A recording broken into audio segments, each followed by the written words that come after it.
Hello, everyone. Welcome to this series of conversations about the US elections. And this week we have our very own LP Brussels' in-house American political expert, Ryan Hunter, on the show. Welcome, Ryan. Thank you for having me. Well, you've been watching the DNC all week, as of course many of us have, staying up all night, doing the night shift. So, Ryan, you're going to tell us what did we learn? What's new? Or what didn't we know a week ago?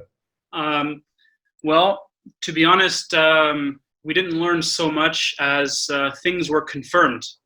We had suspicions and they were confirmed this week. I think the biggest message has to be the unity in the Democratic Party between the progressive wings and even the conservative wings, and in some cases even Republicans who joined to speak on Joe Biden's behalf. So that was something we confirmed this week would happen.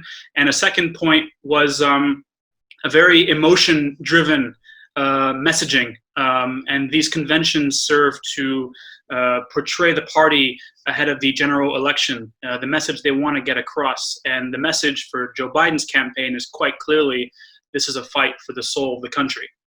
Yeah.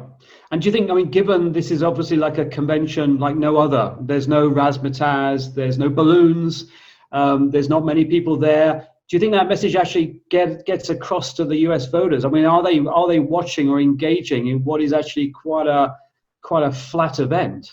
Well, it's tough to judge that at this point, but I think people were genuinely surprised at just how much better the convention was on a virtual basis. One example was on Tuesday evening, going around and doing the roll call of states and having the states having the ability to showcase their own people, their own backgrounds.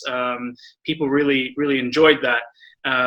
Certainly, it's one of the better conventions I've seen in quite a while. Yeah. And you mentioned already the dividing lines that the Democrats are trying to generate or emphasize between themselves and obviously the Republicans and Trump in particular. You know, character, we heard a lot about unity versus division, about hope rather than fear. I mean, how big a range of issues will they be, the character issue, if you like, almost the moral crusade, vis-a-vis the economics, the economic agenda of the Democrats, or indeed other issues like health, education, and of course COVID-19? What are going to be the decisive issues that will drive the outcome of the election? Well, I think more than ever before, we're going to have a less policy-oriented debate. We saw that with Joe Biden's campaign, starting with the South Carolina primary, where things really turned a corner for him, is when he started speaking to an emotional side of his past, having suffered such loss, such tragedy, and really pushing a message that, you know, he is one of us, that's sort of what he's trying to get out there. And the expectation was that the economy would feature less in the Democrats' campaign, because the assumption was that the Republicans and Trump would be able to campaign on a strong economy pre-COVID, of course. Now, COVID has changed everything, and the Democrats now think they can use the economy as a campaign point, and their slogan, "Building Back Better," featured quite heavily. So I think we're seeing a bit of a two-pronged attack here on an emotional side and a policy side.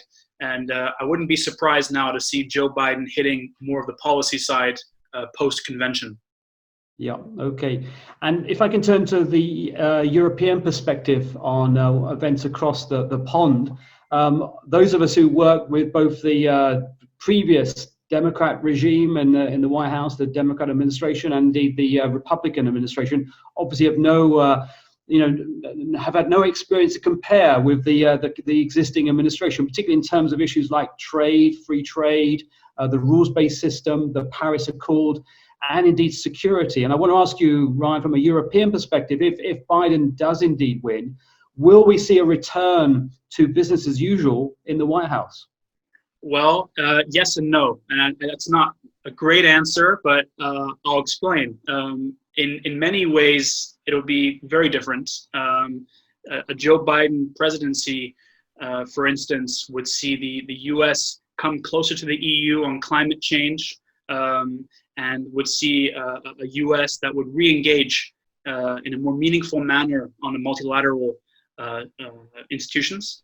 But then again, I think there are some points that will remain true regardless of who wins, and that is that things between the US and the EU under Obama, under Bush, and under Trump, there are some never-changing things. The US is still going to prod the EU on defense spending, and the genie's out of the bottle in terms of a European way on defense. You also have the awkward question around China. Regardless of which president wins the election, China will remain a massive issue, and there is a chance the US may be moving faster than the EU will be in terms of getting a position agreed. And the third point really is the following, that under Obama, the US did a pivot to Asia on their foreign policy, and Trump has solidified a move away from Europe. And it's hard to imagine global events creating a situation where the US would go back towards Europe under whichever president will be in office next January. Well, thanks, Ryan, for your insight on the DNC. Of course, I can't not ask you this question. So we're still a couple of months or so away from the election. Your prediction, Ryan? Well, as the last election showed, it's a real fool's errand to make any predictions. And it also is hard to ignore the polls, however. Joe Biden seems to have a very commanding lead, but then again, so did Hillary Clinton. But one thing that is for sure, and we may see this as the polls post-convention come out, that there is going to be a real enthusiasm boost on the Joe Biden campaign, thanks in particular to his choice of vice president candidate Kamala Harris.